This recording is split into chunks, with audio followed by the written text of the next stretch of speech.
దయచేసి న్యూస్లోకి వెళ్లే ముందు ఈ వీడియోని లైక్ చేయండి, ఛానల్ని సబ్స్క్రైబ్ చేసుకునే ప్రయత్నం చేయండి. స్థానిక ఎన్నికల షెడ్యూల్ అట కేబినెట్ భేటీలో రానున్న క్లారిటీ.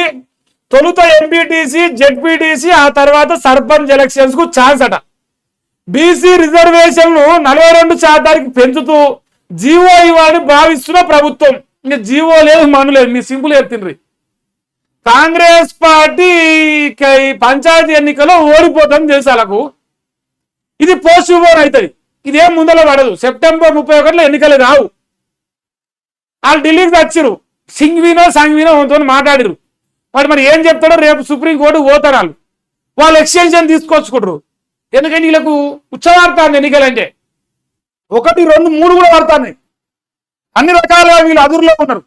సో ఈ సందర్భంలో వాళ్ళు స్థానిక ఎన్నికలకు పోరు, లేదు పోతారు అనుకుంటే నాతో బెట్టు కట్టరా, మరి కామెంట్ చేయరు. బెట్టు కడదాం, మనిషికి 100 రూపాయలు పెట్టుకుందాం. నాకాడ మా రేవర్ తన లెక్క మందిని మధ్య పైసలు లేవు కాబట్టి మరి మనిషికి 100 రూపాయలు వేసుకుంటే వేసుకుందాం. నేను గ్యారంటీ ఇస్తారు, రేపు స్థానిక ఎన్నికలకు వీళ్ళు ఓరు 31 లోపల ఎక్స్టెన్షన్కి పోతారు.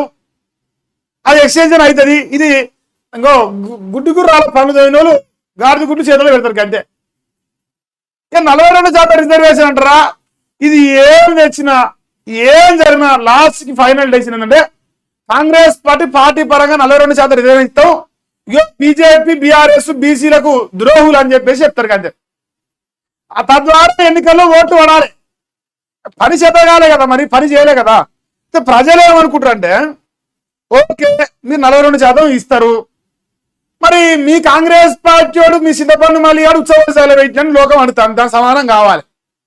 మరి మలేషియా అంటే ఏంటంటే రెండవ ప్రశ్న ఏంటంటే కాంగ్రెస్ పార్టీ బీసీల ద్రోహుల పార్టీ, బీసీలకు ఏనాడు న్యాయం చేయలేదు, ఈనాడు కూడా న్యాయం చేయదు అని చెప్పేసి మీ వంటలేమా.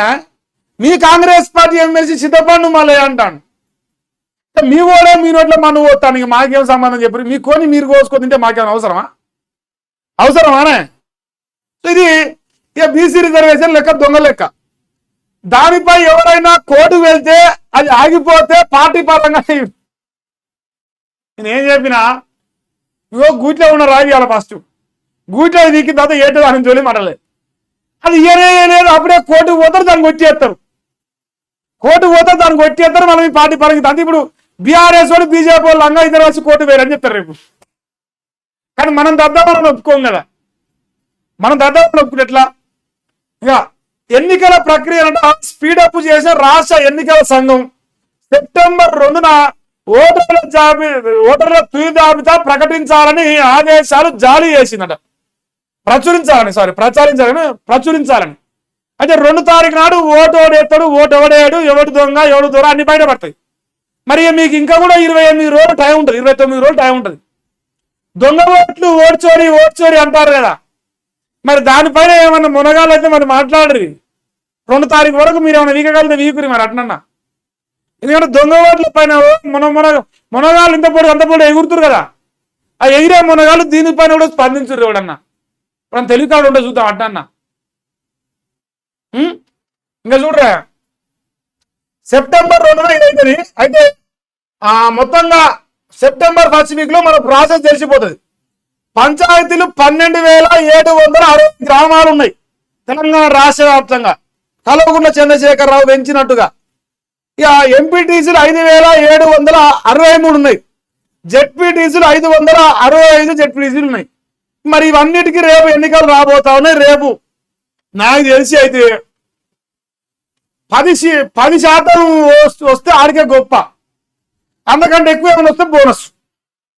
ఇందులో 10% సీట్లు కాంగ్రెస్ పార్టీకి వస్తే అదృష్టం, 10 పైన వస్తే బోనస్ భగవంతుడు ఇచ్చి అనుకోవాలి. ఇక అంతే.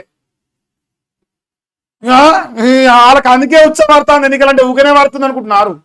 వరి నాయన ఎన్నికలు పోతే మన పని అయినట్టే రా అని ఒక్కొక్కరు అదురు కదస్తాను. ఇప్పుడు కాంగ్రెస్ పార్టీ ఊర్లలో కనిపిస్తున్నాడా ఎవరన్నా? ఏ రామ రాజకీయాలు నువ్వేమో ఎగిరి పడుతుంది కదరా, వచ్చిన ఆయన రైతు బంధు వచ్చిన రుణమాకు వచ్చిన నన్ను అడుగుతురు. వాళ్ళు అందుకే ఇంటికి వెళ్ళి బయటికి వెళ్తారు, నాకే రాలేదు ఇంకా మనం నేను పోయి మందికి ఏం ప్రచారం చేస్తున్నాను. సో మీ కాంగ్రెస్ పార్టీ బతుకు పరిస్థితి గారకంగా ఉంది రేవంత్ అన్న. నువ్వు నమ్మపో, నాకేం సంబంధం లేదు. ఇంకేంది, ఇక స్థానిక సంస్థల ఎన్నికల్లో భాగంగా ముందు ఎంపీటీసీ, జెడ్పీటీసీ అంతా అయ్యే అవకాశం కనిపిస్తుంది. మరి ఏం జరుగుతుంది ఏంది ఎప్పుడు వస్తాయి అనేది చూద్దాం. ఏం జరిగినా రేవంత్ రెడ్డికి అయితే ఆల్ ద బెస్ట్ చెప్తాను అన్న, ఆల్ ద వెరీ బెస్ట్. నువ్వు బాగా ఓడిపోవడానికి రెడీ ఉండు. ఇగో మా ఎల్లమ్మ తల్లికి లేదంటే మా పోచమ్మ తల్లికి నువ్వు ఈ ఆటపోతుని బలిస్తా ఉంటావు. ఈ ఆటపోతుని కాదు ఈసారి కాంగ్రెస్ పార్టీని బలిద్దామని ఫిక్స్ అయ్యారు మా జనాలు స్థానిక ఎన్నికలకు. అంతే గంతే తేడా, పెద్ద ఏమీ లేదు.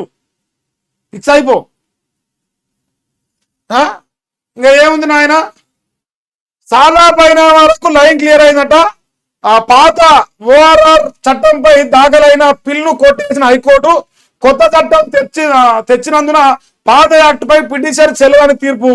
లక్షలాది మంది రైతులకు ఉపశమనం లభిస్తా ఉంది. 10 లక్షల ఎకరాలకు సంబంధించిన 9 లక్షల అప్లికేషన్లు పెండింగ్. ఎంక్వైరీ అనంతరం పట్టదారు పాస్ పుస్తకాలు ఇచ్చేందుకు సర్కారు ఏర్పాట్లు చేస్తామని. మరి చాలా పైన లైన్ క్లియర్ అయిందంటే మరి ఎవరైతే ఈ సమస్యతో బాధపడతా ఉన్న రైతాంగం మరి మీరు అందరూ గుడ్ న్యూస్ అంటున్నా. నిజమా కాదా, ట్రాన్స్పరెంట్ ఉంటుందా రేపు భవిష్యత్తులో మరి మీరు చెప్పుడు మాకు. వినాయక చవితి సందర్భంగా మనోడు ఒక వార్త వేసిండు. ఇక సెలవట రేపు మరి వార్తాపత్రిక రాదట. రేపు సంచిక రాకపోతే మరి మన సంచిక వస్తుందా రాదా రేపు చూద్దాం. ఎంతో కొంత ఉంటాయి కదా.